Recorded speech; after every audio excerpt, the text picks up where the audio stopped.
was looking like a bit of a Zerg heavy bracket for a little while today. Yeah, seems good to me. Alright, let's do this then. To the bottom right hand side of the map in pink, our Protoss player, it is Scarlett. And she is going to be up against the yellow Terran player to the top left hand side from Team 7X. It is Control. 7X, 15 years apparently. They have been a long-standing team in StarCraft 2, maybe one you haven't heard too much about, but as the runner of a Team League, they're a team that signs up pretty much every single season. They play very regularly. Great to see them continue to come back again and again and again.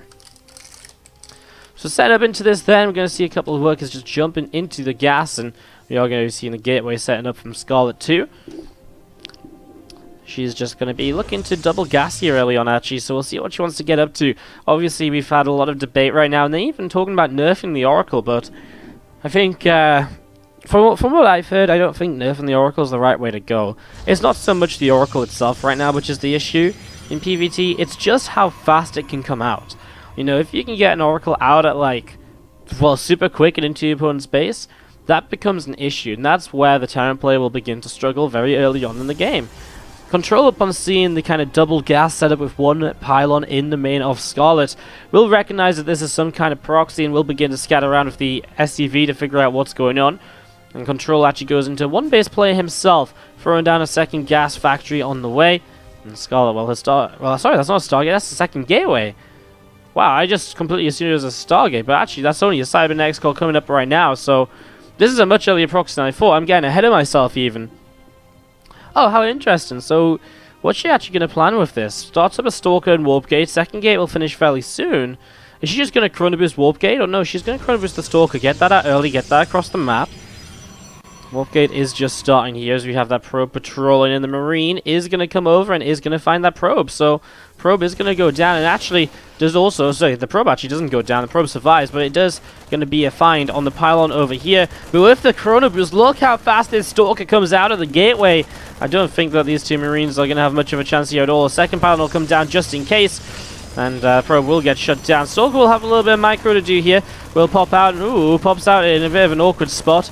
Was trying to protect the pylon here by just sitting, but the Marines were so dedicated on the pylon that the Stalker didn't even take that much damage. Stalker will kite away now. Second Stalker arriving. This is not a good sign at all here for Control. So a lot of damage starting to be taken. As we're going to see Scarlett, though, going to lose a Stalker to the Cyclone, which comes down the ramp. Shield battery going to come up to reinforce this position. However, that will be targeted by the Cyclone. Scarlett will turn to fight the Cyclone, but it's not enough just yet. A couple more shots, and that Cyclone's getting lower. High ground vision given by the gateway for now. And that's a big deal. Another Chrono Boost, another Stalker pops out. We will see the death of the Cyclone here, and the pylon is going to survive. New probe comes in. We'll maybe rebuild the shield battery as a way to regenerate those shields nice and quick. A Stargate's coming down behind this. Going to be another pylon as another Cyclone comes out, and look at the damage on those Stalkers, man. The shield battery, you can see why it would be so useful here, because, man, those Cyclones do rip apart those Stalkers. Third Stalker arrives, the fourth one about to pop off the gateway. There is the Oracle now. And we're going to be seeing Control is committing to the one base play, setting up a bunker at the front, a second barracks on one base now. Completely committed to this, while back at home, Scarlett, well, she is starting to set up in towards her own expansion, the natural, on its way down. About halfway done here already. So Scarlett's long-term plan, well, it's starting to kick in. Despite all the pressure and aggression at the front, she is looking to expand and take an income and economy back at home. While our Terran player is just straight up looking to do this in one base for now still. You know, you could have built the CC natural expansion in the main base and moved it down, but instead he's built the second racks. He's building a stim, he's getting the Liberator tank. He's setting up into a very aggressive push. Obviously, owners are going to see this Liberator sets up, and well, there's the Oracle flying in. The 4 shots of the Cyclone initially do go very quickly now with the update. Cyclone is not going to be able to get any real damage into that Oracle, though. Just shield damage, which is going to get regenerated over time, of course. Another Stalker warps in here, and again, that Stalker count just building up at the front. Another Oracle is about to finish, and just waiting to see what the opportunities might be. I have to say, it doesn't feel like a lot of anti-air here. One single Cyclone, 2 Marines, no missile turret in the mineral line either, and 2 Cyclones definitely could attack and, well, kill this Cyclone. So here we go, Oracle's going to fly in. There's that Cyclone starting to drop, doesn't even lock on. Flies to the bunker where obviously we do have the Marines, but there goes the Cyclone. Now it's just the Liberator, a couple of Marines to fight this. I mean, 3-4 workers going down. Scarlett's just going to sacrifice the Oracles here to pick up as many SCVs as possible. I mean, that's 7 workers killed, and now the Oracle pulls away. Good damage done. Probably worth the trade, honestly. I mean, you could argue maybe you would have got 4 workers and gotten out with both Oracles, but in this scenario when it's a 1-base Terran, I don't really mind it, because anything you can do to just keep on slowing the Terran player down, well, it's really going to slow them down. As we're going to be seeing the siege tanks, well, they are in a very good position, and sure, so, you know, Control will stay very safe. He will not be attacked into. That's for certain. But can he push out? Can he actually get down this ramp into these Stalkers? What is his long-term game plan? Blink starting up from Scarlett now back at home. This upgrade starting to come through here. He's going to see the medevac pulls over to the right-hand side. Maybe going to pick up a few of those Marines. Cyclone and Liberator. Up in the skies as well. This Oracle still flying around and seeing what's going to happen. Is, well, we're going to see the attempt to push down here perhaps in a moment or two. Tanks will siege as a backup. And Bio starting to come down, but Scarlett, good knowledge of what's going on here and already starting to just pull back slightly with these Stalkers. Sentry warps in as well. Will it be just waiting for a Guardian Shield, or are we going to see a Force Field being used? I mean, a Force Field, one of them in this sort of position here on this low ground is not going to be that useful. So that's going to be a bit of a problem. This Stasis Ward could be huge as well. Oh my god, he stims right into it, and that is obviously not very good at all here for Control. It buys Scarlett some extra time. I mean, Blink's going to finish very soon, but honestly, why even wait for Blink when half of the army is caught in stasis?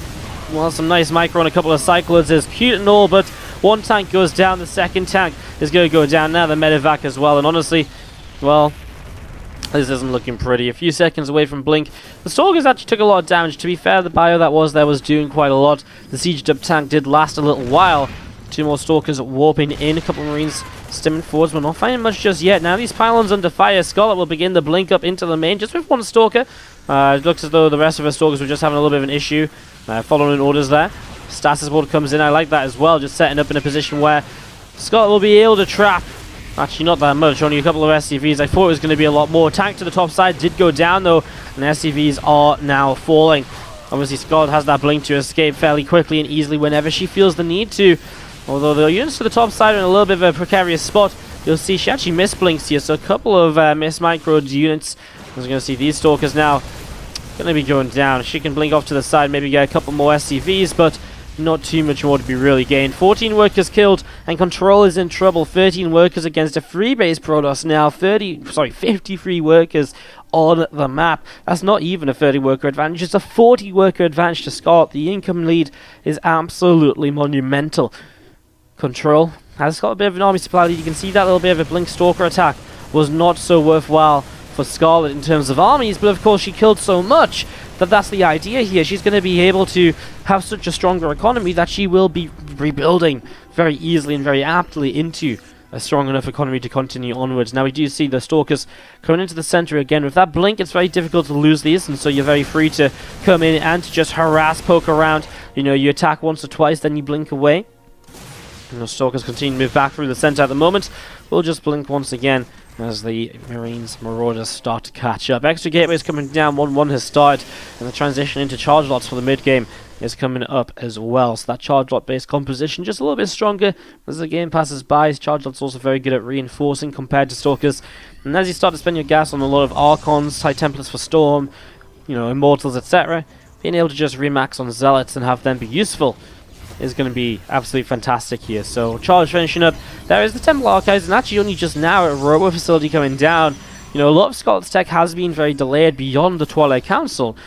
Obviously, Control very delayed in this game as well. Let's see what Scarlett can do about this army then. Has she got enough? As she has a couple of sentries for Force Field / Guardian Shields.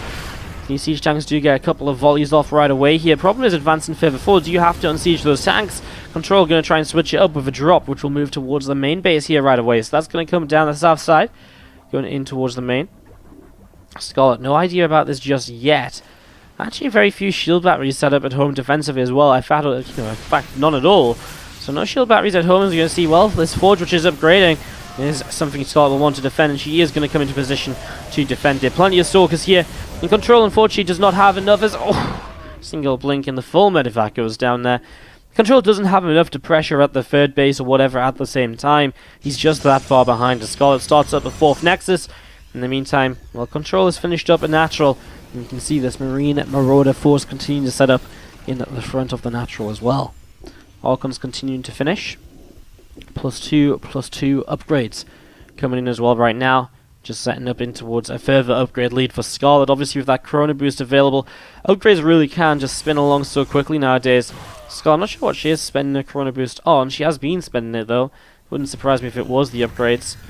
She didn't get anything else right. She didn't get Storm or so. Maybe until now spending it on Charge. Let's see what she uses the next little bit of energy on.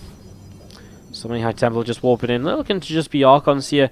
No reason to do anything fancy for Scarlett. Just get there with the Zealot, Stalker, Archon, and just make a large attack. You know, when you've been ahead so much throughout the game. Again, look, you can see that income advantage now turning into an army supply advantage in the recent times. When you've been ahead like this, there's no reason to kind of play... So, you know, when you're this far ahead, I guess, you know, sometimes you're ahead and it is worth taking up and getting into a better position for late game rather than attacking. But in this scenario, when you've killed so much, when you're this far ahead, 4 bases to 2, doubling the army supply, and Scarlett knows with an upgrade lead, there's no reason to wait rather than just to continue. Drop actually sets up the assassin ward here in the main base. There is a couple of feedbacks available. Medevacs start to fall there. Scarlett's actually bringing a lot of her army back home, which... well, maybe she wants to wait for +2. I'm not really too sure. I mean, this drop is going to get cleaned up, so it's not that much of an issue. Stalker and Archon will be enough to get rid of that medevac, and I mean, maybe these few Marauders get rid of this Stalker if they micro and target fire, and they will. Nicely done. Scarlett going to go back across the map. Then War Prism has arrived. Couple High Templar not morphed into Archons yet again. No reason for that. There is no Storm upgraded in the game, and she is not researching it. So it's something she can definitely look to move along from as we see a few more Zealots being warped in.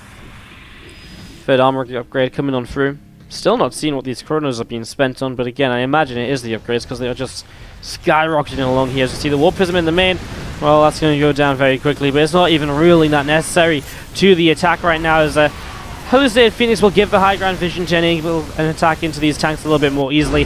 GG, and Scarlett will take game number 1 in her PvT. And see what happens as we continue on. Here, game number 2 of this best of 3. Bottom right hand side of the map, our Yellow Terran player down a game. It is Control. To the top left hand side, the Pink Protoss player. It is Scarlett. Another 1-year resub. We're getting so many like 1-year, 2-year resubs this week. It's really crazy. Stig, Vatland, my man, how are you doing? Whoop whoop. Getting some woody hearts in the chat for the 12 months, the 1-year resub, please. Wow, so many 1-year resubs. In 2 years, it's crazy. Lots of people hitting their sub goals. It's pretty sick. Pretty sick indeed. Maybe it's got something to do with the WardiTV Christmas tree, which makes an appearance in December's. Maybe. Maybe. Alright, let's see what's going to happen. Is actually, just before we talk about the game, another sub coming in with the Twitch Prime this time around. Mashandal coming in with the Twitch Prime sub. What's up? How you doing? Got some Wardy Hearts in the chat for Mashandal, please. Thank you for subscribing with your Twitch Prime. Really do appreciate it. We're having a little bit of a battle right now, trying to stick around 200 subscribers. We're having a little bit of an up and down kind of, you know, a bit of a race. Having a little bit of a fight sticking around 200. We had a pretty good week about a month ago. So we're really like digging deep and trying to, you know, stick our feet in the sand and really not move from 200 subs. So thank you so much for the sub, means a lot. Back to 198, guys. The battle continues. The battle of the subscriber count. Dun dun dun. It's pretty nice though.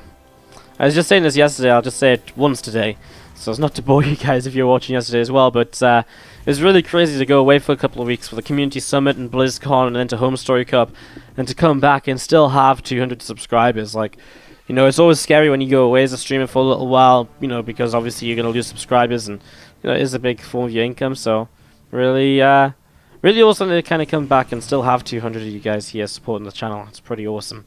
Moonstruck Fool with the 18-month resub. Holy crap! What's going on? 18 months, absolutely crazy. Absolutely crazy. Well, thank you so much for the 18-month resub. Some Wardy Hearts in the chat for that as well, please. But we do have Stargate about to finish here, and a Gateway on the way up. Control is expanding his main base. He actually opened 2 racks. How interesting. So once again, I guess he scouted early, and this time he decides to go 2 racks, but this time into the CC. It was definitely what he was lacking last time around. The command center to help him just have an answer to the, command center just to help him have an answer to kind of following up once he broke out of the main base contain. He still had no economy, basically. Scarlett's actually not going to go Oracle. She's just going to go straight up into a Void Ray. As Stalker comes forward, it will protect this Marine. So Ron Marine gets picked off there right away. Ron Marine getting picked off nice and quick, and we're just going to be seeing the shield battery coming down. Kind of expected. It will heavily aid this obviously kind of very aggressive attack coming forwards here, as you're going to be able to pull back and just recommit units onto the shield batteries and get them healed up nice and quick and get them back in the action even faster than before. A couple of Stalkers moving on forwards, and we are going to see the supply depot does get taken down. We're going to see this barracks is being worked away at as well. So, I mean, these are the issues that come in with a Void Ray all in as the shield batteries are finishing. And man, someone was talking about this. I can't remember who, but someone was talking about a Void Ray all in and just how powerful it is right now, because the Widowmine used to be kind of a big thing where you couldn't just dive in on top of it, but nowadays you kind of can just engage into Widowmines because they get revealed so quickly after, because usually you wouldn't have detection against a Void, with a Void Ray all in, but in this case you do, and oh my god, look at that, the shield batteries just heal up the Void Ray. A smiley face and a GG from